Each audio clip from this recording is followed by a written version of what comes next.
Hey, YNR fans, happy Taco Tuesday. Yes, it's time for another conversation about today's episode.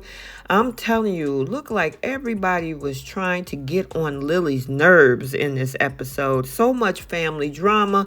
You know who else's nerves was being gotten on? Yeah, Sharon by Cameron Kirsten. And look like Lucy got on Faith's nerves too. So you know what? Let's just talk about it. And so without any further ado, let's go ahead and go over this episode for August 6th. So, before we start talking about who's getting on whose nerves, we got a bit of conversation between Billy and Sally. You know, they have a conversation about what's going on with Adam and Chelsea. So they run into each other over at Society, where he is in full boast mode. He's on what he calls the brain train. Yeah, Billy, which sounds suspiciously like choo-choo of self-importance. Now, Billy, being the smooth talker that he is showing off his shiny new logo like a peacock flaunting its feathers, telling Sally he's all about continuing the Abbott family legacy. He muses that sky's the limit, but we all know in Genoa City that limit is usually the ceiling of whatever room you're in when things explode. Now, after a little bit of a celebratory toast over cocktails, they have a conversation where they dig into the whole situation of, Adam and Chelsea. Yeah, Billy has a penchant for plaid, by the way. Anyway, Sally lets it slip that Connor, Adam, and Chelsea are on their way back to town and setting, of course, the stage for family drama and potentially explosive encounters, as we all know it. Now, she admits to Billy that Adam has been a little bit tense, a fact that as surprising as a rainy day in Seattle.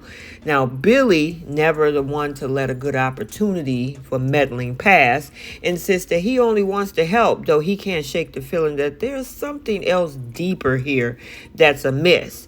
Now, Billy's radar, or his spidey senses for trouble, pings louder than a metal detector at a junkyard when he recounts Chelsea's recent bout of guilt and about past mistakes. Normally an open book she is, Chelsea has been more closed off than a bank vault at midnight, leaving Billy wondering what secrets is she hiding and where they lie in the dark corners of her mind. Now, Sally, ever the skeptic, suggests that maybe Chelsea just don't want to overburden him. But Billy, he's not buying what she's selling.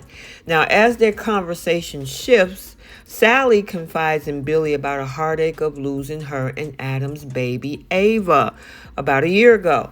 Now, the pain is as raw and it's still fresh, and Sally reveals that she talks to her lost child every day.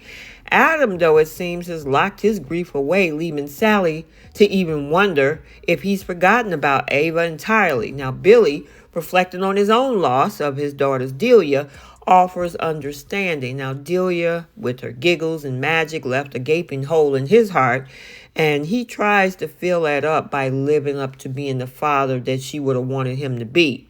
Now, Sally, she clutched a tiny little hat that belonged to the baby girl, whispering her wish that Ava could have known Adam's love. Now, Billy reassures her that Adam haven't forgot.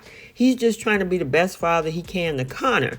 But Sally, trapped in her own little lonely mourning, knows the truth, that sometimes even the strongest love isn't enough to bridge the chasm of loss. Now, let's shift gears and talk about who's getting on whose nerves first. So we're over at the GCAC. Lily has a distinct displeasure of running into her cousin Nate, who's in the mood to throw shade like it's going out of style.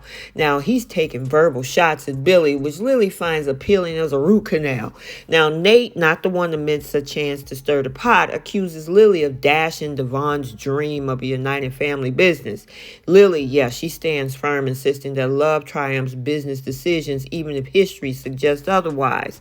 Enter person that's getting on their nerves, number 2. Or her nerves, Victor Newman, the patriarch with more schemes than a chess grandmaster, and Nikki, who always has an air of elegance and intrigue. Now, Victor, being the pupper master he is, hints at his concern over Billy's potentially steering Chancellor into a nosedive and Lily suffering the consequences. Now, Lily, not the one to be steamrolled by anybody, least of all a Newman, brushes off the warning, though the seed of doubt doubt is planted.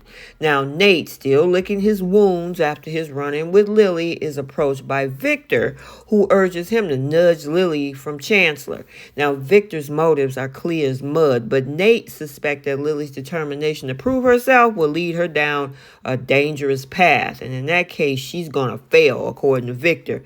Yeah, we know that storm is coming. Hopefully she makes the right decision. So now elsewhere in the land of youthful indiscretions, we got Lucy and Faith at a concert lost in music. That is, until Lucy takes a tumble, prompting Faith to whisk her outside for a heart-to-heart. Now Faith's concerned that she discovered that Lucy has been playing grown-up, swiping alcohol from her mom's stash to feel older and wiser. But like after any after-school special will tell you, that's a recipe for disaster. Now Faith, trying to be responsible, insists that they leave immediately, and during their ride home, she delivers a lecture worthy of a TED Talk. Now Lucy, realizing the error of her ways, is begging Faith to keep whatever happened tonight under wraps. Meanwhile, we got Sharon at home alone, battling a ghostly apparition of her own. Cameron, yeah, that specter of her past, is getting on her nerves, materializing to taunt her, which is a relentless reminder of all her struggles. Now, Sharon, a woman who had faced more than her fair share of demons, insists that he's just a figment of her imagination, a consequence of her going off the meds. But Cameron, persistent as ever, pokes at the tender scars of her past, especially with the loss of her daughter Cassie. As if summoned by her turmoil, Faith and Lucy return home early, and Lucy apologizing profusely for ruining the night. Faith, the embodiment of maturity, reassures her that safety comes first. Now Sharon, overhearing their conversation, is thrust back into a whole stream of memories and regret as Cameron whispers venomous reminders of her past failures. So Lily isn't done yet with people getting on her nerves, because now she's over at Crimson Lights. Lily bumping into Daniel, who attempts to engage into some awkward small talk about work. But the tension between them is as thick as molasses in January, especially after Daniel expresses concern about Lily getting hurt again by Billy's antics. Now Lily, her patience is frayed by now, brushes him off, but the encounter leaves her rattled. As she steps outside, guess who she runs into? Billy. And yeah, she finds Billy and warns him that Victor got them in his crosshairs. But it's not just Victor that's the problem.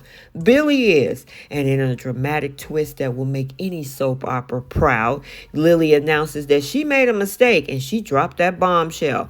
I'm not leaving, Chancellor. Billy, you are. And the look on Billy's face is priceless, a mix of shock and confusion. And as the day winds down, Daniel arrives over at Sharon to collect Lucy. Now, he's grateful to Faith for watching out for his daughter, but Sharon knows that there's a little bit more to this story. Now, Faith reveals Lucy's drinking escapade, and Sharon insists Daniel and Heather need to know the truth so they can protect their daughter. And just when you think the day is done, the specter of Cameron reappears to haunt Sharon once more. He says, "The way you couldn't watch out for Cassie," and those words was a dagger to Sharon's already bleeding heart. And finally, back over at Crimson Lights, Daniel confronts Lucy about her indiscretion. She admits to sneaking vodka, a confession that lands with the weight of 1,000 guilty secrets. And you know what, Daniel, you shouldn't be surprised, because after all the lies she told to your face, this shouldn't be a surprise that she was sneaking things out of the house. But maybe you need to think twice about letting your daughter slide. Okay, Soapies, there you have it. Let's jump down in the comment section. We had a day in Genoa City that served up more drama than a Shakespearean tragedy, with enough twists and turns that leave us all kind of dizzy. Now, I know we got a whole nother round of surprises tomorrow, but what do you think about today's episode? People really getting on Lily's nerves. Nate, Victor, Nikki, Billy, and Daniel. I mean, she couldn't catch a break. And then we had this situation going on with Cameron. He's getting on Sharon's nerves, and then this whole thing with Lucy and drinking, and yeah, it was responsible that they had a ride share and Faith got her home. I'm wondering what the fallout is going to be after everything hit the fan. Also, make sure you check out the Bold and the Beautiful recap for today as well. After the whole bedroom line for Brooke was put on display to the world, looked like we got a little bit of drama in today's episode because Steffi and Hope are in a heated argument once again. And then it looked like the bedroom line website crashes today, which is going to send everybody in a frenzy. And then we'll get to see more of Ridge and Brooke and their chemistry still in the spotlight. Hopefully we'll see who that hooded person is that's hiding in the bushes. Make sure you like, comment, and subscribe. Turn on your notifications so you're notified every time a video is posted. Till the next one, we'll see you all soon. Bye, guys.